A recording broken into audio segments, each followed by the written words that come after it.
Hello bachcho, let's read the question and question says in following reactions PCl5 equals to PCl3 plus Cl2 at constant temperature rate of backward reaction is increased by. Okay, let's start with की concept से बात को start करते हैं। Concept क्या कहता है?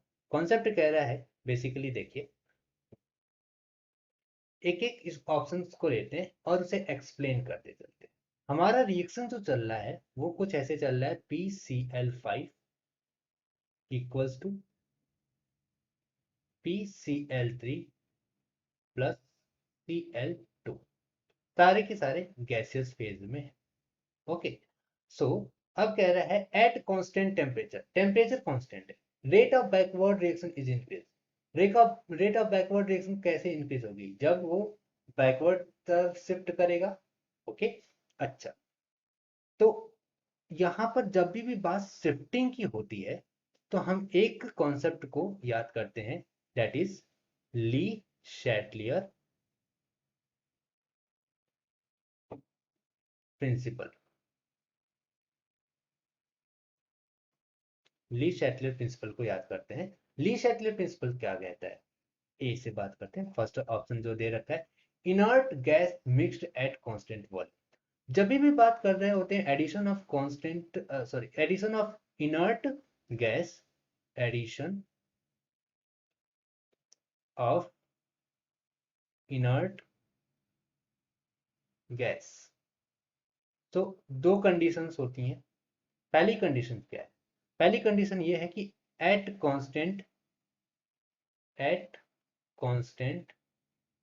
Volume, eight constant volume पर इसे ऐड किया जाए तो क्या होगा? एट कांस्टेंट वॉल्यूम पर यहां पर नो इफेक्ट होता है। नो इफेक्ट, कोई इफेक्ट नहीं होता।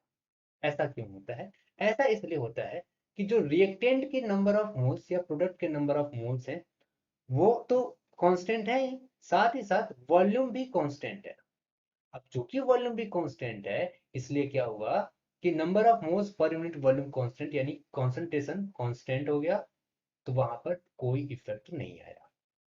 ओके, अब यही अगर हम बात कर लें at constant pressure, at constant pressure, अब प्रेशर की अगर कांस्टेंट हो जाता है तो यहां पर कोई नेसेसरी नहीं है कि वॉल्यूम कांस्टेंट हो। इसलिए number of moles per unit volume differ कर जाता है, डिफरेंट हो जाता है, क्योंकि वॉल्यूम कांस्टेंट नहीं है।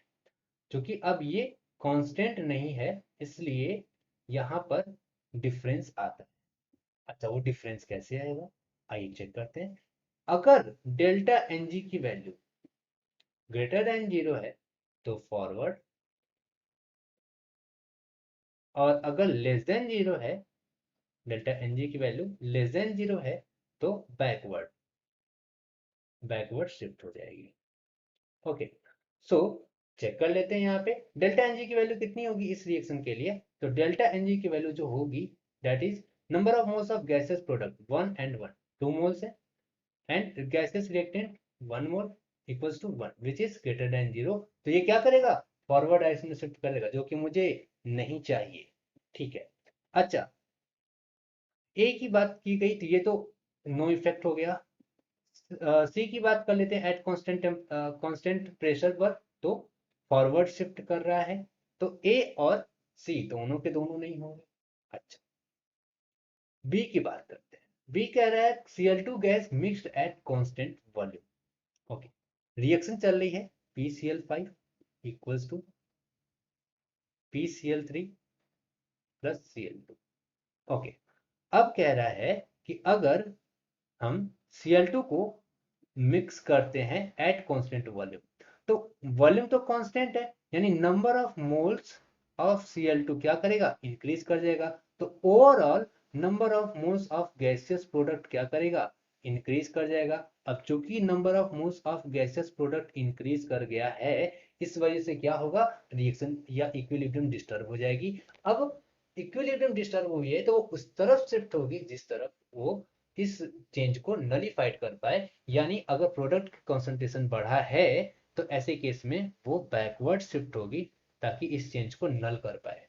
ठीक है, तो यहां पर किस तरफ शिफ्ट हो जाएगा? बैकवर्ड शिफ्ट हो जाएगा। ओके, यही हमारा डिजायर था, यानी बी वाला तो करेक्ट ऑप्शन है। अब देखते हैं डी वाला क्या कह रहा है। डी कह रहा है PCl5 mix eight constant volume. अगर PCl5 को मिक्स कर देते हैं, तो PCl5 को अगर हम मिक्स करेंगे एट कांस्टेंट वॉल्यूम, तो कॉन्सेंट्रेशन ऑफ PCl5 क्या कर जाएगा, इंक्रीज कर जाएगा, यानी फिर से इक्विलिब्रियम डिस्टर्ब होगी। अब वो फिर से अपोजिट डायरेक्शन में शिफ्ट होगी। अपोजिट डायरेक्शन कौन सी है, अपोजिट डायरेक्शन तो प्रोडक्ट की है। अगर ये हुआ तो रिएक्शन फॉरवर्ड शिफ्ट हो जाएगी,